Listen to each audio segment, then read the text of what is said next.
Hey guys, today I have a quick look at the Samsung Galaxy S Wi-Fi 5, also known as the Samsung Galaxy Player in Player 5.0 in North America and Samsung Galaxy Wi-Fi 5.0 in Europe and Asia.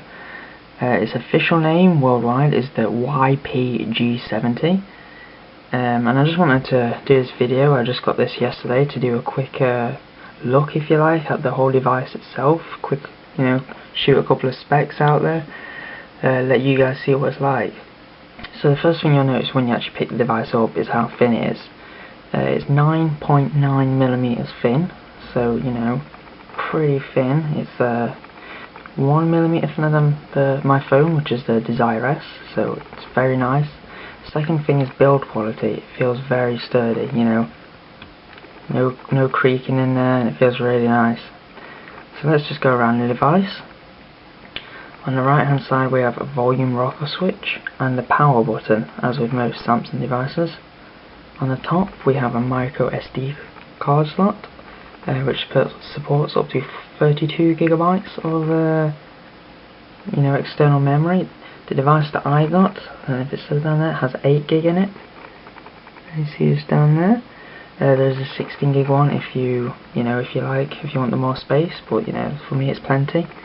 On the left side we have nothing, and on the bottom we have a micro USB charging port and a port for the PC, a mic, and a 3.5mm headphone jack. Coming to the device itself, from the front we have a 5-inch WVGA TFT LCD display, not Samsung's. What they're known for is a Super AMOLED or Super AMOLED Plus. None there. We have a up here, I don't know if you can see it, we have a speaker grill. Very useful for, and actually one step before I say that, we have a VGA front-facing camera. These two can be obviously used for video, not conferencing but video calls, through Skype, that kind of thing. And on the back we have a 3.5 megapixel camera, sorry about that, and an LED flash, single LED, and stereo speakers, which are just two speakers basically, and they do sound very nice indeed. Right, so we'll go back to this display. As I was saying, it's just normal LCD, it's TFT LCD, so it's better than normal LCD, but in terms of reflection and viewing angles, TFT is a thin layer that they put underneath the LCD, above the LCD, sorry, to increase viewing angles. Okay, so at the bottom we have the home, the back, and I don't know what you'll call that, this settings tab maybe. So let's just turn the device on. As you can see here, it's pretty big. We'll just swipe this and get straight in to the device. Another thing I wanted to talk about was whether this is a competitor to the iPod Touch. Obviously it's 5 inches, it's a lot bigger than the iPod Touch's 3.5-inch display. Samsung are officially branding this as a mobile internet device, so we're not saying it's a tablet. It is a small tablet in my opinion, it's very nice. It's not running Honeycomb. Stock in Europe is running Android Froyo 2.2.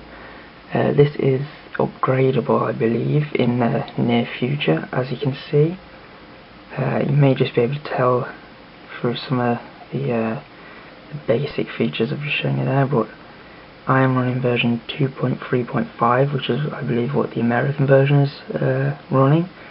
You can upgrade the European device. It takes about 10 minutes. It's not the official way, so you do have to go through a couple of back doors. The device, I've also rooted it. Pretty useless rooting it at the moment because there's no ROMs out there for it, because it's a new device, and whether or not there'll be ROMs out there is another thing. So I'm running Android Gingerbread on it right now, with Touchwiz Ui Interface above it. As you can see here, basically it's the same as all Samsung devices, nothing new. You get your 7, I believe it is. Yep, home screens.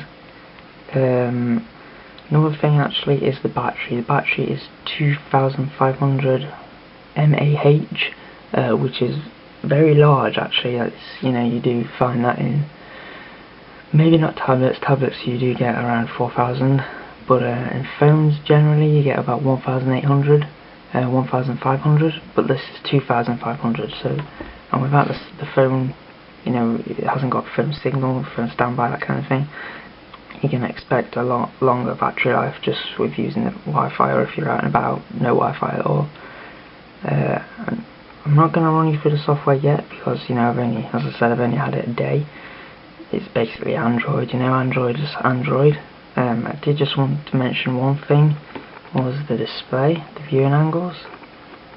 As you can see, they're fairly good. You do get some distortion maybe of the colours from very low angles. I don't know if you can see it on this camera because it's not a very good camera, but overall it's a nice display.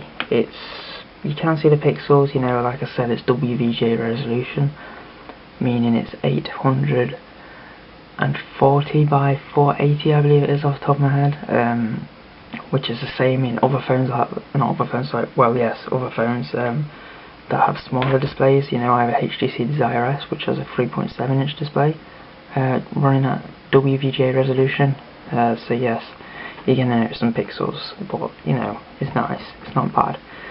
I'm impressed with the display. It is Samsung's own LCD display, and I do like it. It's a lot better than the cheaper Android phones out there, and the colours seem to be very nice. Some are saturated, but it's not that bad. You're not going to notice it. On my HTC Desire S, I have a super LCD display, which looks incredible compared to this, but it's great. First impressions are, it's going to be a wonderful device. It's 5 inches, it's portable, fits in my pocket most of the time, and I really like it. I think I'm going to use this as maybe more of a music player than apps maybe. We'll see how it goes. It could all change, couldn't it? But overall it is a very nice device, and I would definitely recommend getting it for the recommended retail price of £199 sterling. Thanks for watching.